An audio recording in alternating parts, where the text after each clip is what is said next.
Hello my dear friends and students, ఈరోజు ఆంగ్ల సంఖ్యామానం అంటే బ్రిటిష్ నంబరింగ్ సిస్టమ్ నేర్చుకుందామా? ఎస్, బ్రిటిష్ నంబరింగ్ సిస్టమ్ ఇది జర్మన్లో కూడా ఇదేనండి, ఈ సిస్టమేనండి.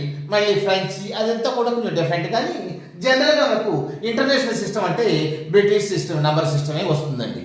ఎస్, ఫస్ట్ మనకు తెలుసు కదండి, ones place, tens, hundreds, thousands, 10,000, lakh, 10 lakh. Yes, ఇంతవరకు 10 lakhs అండి. 10 lakhs చూద్దామా? 10 lakhs 2 3 4 5 అంటే ల్యాక్ అంటే ఒకటి తర్వాత 5 సున్నాలు కదా. 10 lakh అంటే ఒకటి తర్వాత 6 సున్నాలండి. 10 lakhs అంటే దాని అర్థం ఏంటంటే ఎన్ని థౌజండ్స్ అనుకున్నాం? 100,000 థౌజండ్స్ అయితే కానీ మనకు 1 million రాదండి. జనరల్గా చెప్పుకోవాలంటే 10 lakhs అయితే కానీ మనకు 1 million. 1 millionకి 10 lakhs. నెక్స్ట్ బిలియన్ అంటే 10 to the power of 6 కదా. బిలియన్ అంటే 10 to the power of 9 అండి. 10 to the power of 9 అంటే ఒకటి తరువాత ఎన్ని సున్నాలు పెట్టుకోవాలి? 1 2 3 4 5 6 7 8 9 అంటే చూడండి, ఇక్కడ 1000 millions అయితే 1 billion అయిందండి. అంటే 1000 thousands అయితే 1 million అయింది. 1000 తర్వాత 1 2 3 4 5 6 కదండి. 6 అంటే 1 million కదా. thousands millions అయితే 1 billion అయింది. thousands millions అయితే 1 billion అయింది. ఎస్, ట్రిలియన్ అండి. ఇది 10 to the power of 12 అంటే ఒకటి తరువాత ఎన్ని సున్నాలు కావాలి? తరువాత 12 సున్నాలు కావాలండి. ఒకటి తరువాత 12 సున్నాలు అవ్వాలి. ఇది కూడా అంతేనండి. 1 ట్రిలియన్ అంటే ఎంత? 1000 బిలియన్స్ అయితే 1 ట్రిలియన్ అవుతుంది. 1000 బిలియన్స్ అయితే 1 ట్రిలియన్ అవుతుంది. అదే విధంగా క్వాడ్రిలియన్ చూద్దామండి. ఇక్కడ కూడా అంతేనండి. ఒకటి తరువాత ఎన్ని సున్నాలు కావాలి? 15 సున్నాలు ఉంటే క్వాడ్రిలియన్. ఎస్, ఇప్పుడు మన బిలియన్, ట్రిలియన్, క్వాడ్రిలియన్ నేర్చుకుందామండి. ఇక క్వింటాలియన్ చూసుకుందామండి. ఇది క్వింటాలియన్. ఒకటి తరువాత ఎన్ని సున్నాలు కావాలి? 18 సున్నాలు అయితే కానీ మనకు క్వింటాలియన్ అవుతుంది. అంటే క్వింటాలియన్ అంటే ఎన్ని క్వాడ్రిలియన్స్? 1000 క్వాడ్రిలియన్స్ అయితే కానీ మనకు ఒక క్వింటాలియన్ కాదు. ఎస్, ఇప్పుడు క్వింటాలియన్ తర్వాత సెక్స్టిలియన్. ఇదండి సెక్స్టిలియన్ కి ఎంత? ఒకటి తరువాత 21 zeros ఉండాలండి. ఒకటి తరువాత 21 zeros ఉంటే సెక్స్టిలియన్ అవుతుంది.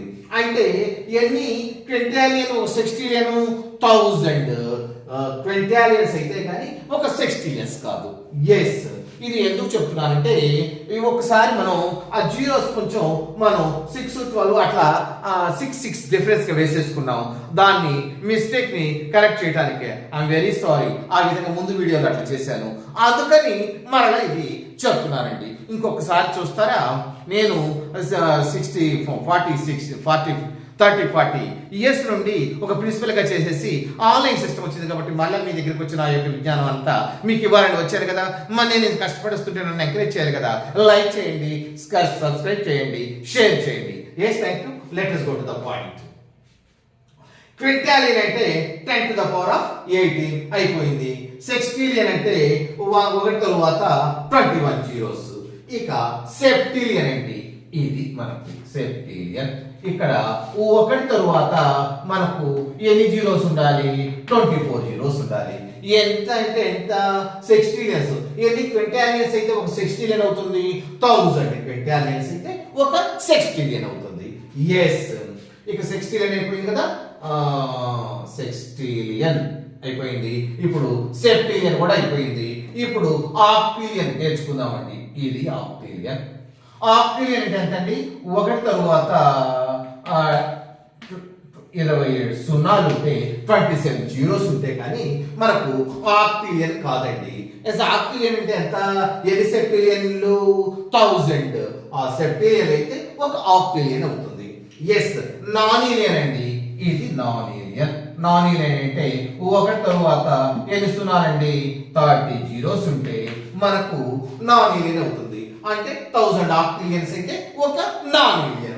ఎస్. నెక్స్ట్ డెసిలియన్ అండి. అంటే ఒకటి తరువాత ఎన్ని సున్నాలు ఉండాలి 33 జీరోస్ ఉంటే ఒక డెసిలియన్ అండి. ఇది నంబరింగ్ సిస్టమ్. ఇది ఆంగ్ల సంఖ్యామానం అండి. ఆంగ్ల సంఖ్యామానం అనగానే అదే standard international standard of numbering system అంటే ఇదేనండి. Are you able to understand? ఒకసారి చదువుతున్నాం. Million, billion, trillion, quadrillion, quintillion, sextillion, septillion, octillion, నాన్ యూనియన్, డెసిలియన్ ఇటువంటివి మనకు అంత తెలిసి ఉండాలండి. ఎంట్రన్స్ ఎగ్జామినేషన్ వస్తుంది స్టూడెంట్స్కి, వీళ్ళందరికీ అయితే చాలా ఉపయోగం. Thank you very much.